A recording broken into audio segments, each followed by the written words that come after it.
서울 도시 기본 계획이라는 게 있는데요. 도시 계획에서는 굉장히 제일 중요한 계획입니다. 2020 서울 도시 기본 계획이 있었고 2040 서울 도시 기본 계획이 있었는데 2020 때만 해도 이제 성북구의 위상이 지금보다는 좀 높은 위상이었어요. 미아 중심이라고 하는 곳의 위상이. 그런데 다른 지역들이 이제 그 20년 사이에 많이 이제 특히 이제 홍대 앞이라든지 또 성수라든지 이런 데들이 이렇게 발전한 속도에 비춰봤을 때는 성북구는 이것이 약간 정체되어 있다고 볼 수가 있습니다. 이것을 이제 어떻게 발전시키는가 이렇게 보면 구상을 담대하게 해야 된다는 생각이 들었어요. 이것을 지난 시기의 흐름 속에서 그냥 개선하는 정책 정도의 구상으로는 이 문제를 풀 수가 없기 때문에 대전환을 이뤄내야 된다.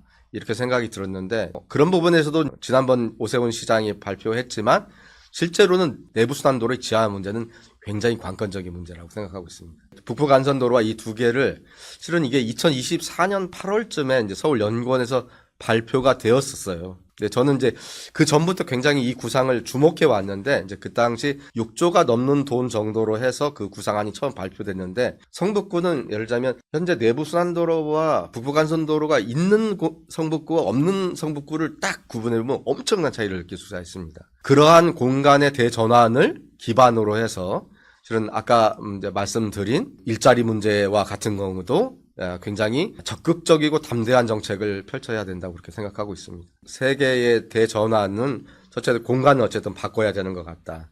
그 다음에 아까 베드타운인데 그러면 그 베드타운의 위상에 맞는 것을 어쨌든 잘하는 게 중요한 것 같다. 미래는 이제 직장 주거, 문화가 어우러진 도시로 가는 게 필요한 것 같다.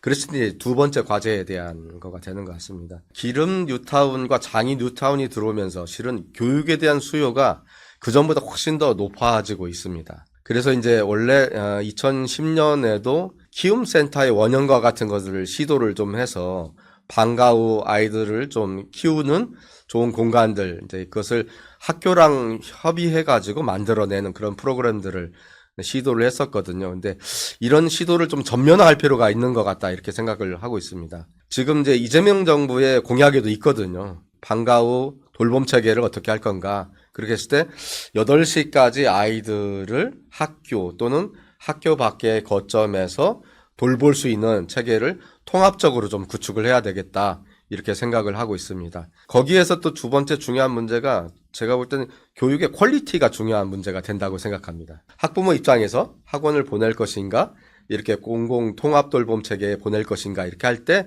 이 질이 결국 떨어져서는 안 된다고 생각하거든요. 그랬을 때 저희가 1, 2, 3학년까지는 돌봄 중심이고 좀 4, 5, 6은 약간 교육이 좀 들어가는 형태로 설계를 하는데 전체적으로는 질적인 측면에서는 문화예술 교육에 어쨌든 방점을 두려고 하고 있고 그것을 위한 외부의 문화예술교육센터 같은 경우도 지역별로 이렇게 거점들을 통해서 연계된 형태로 실현할 수 있도록 통합 돌봄 체계를 구축하려고 하고 있습니다.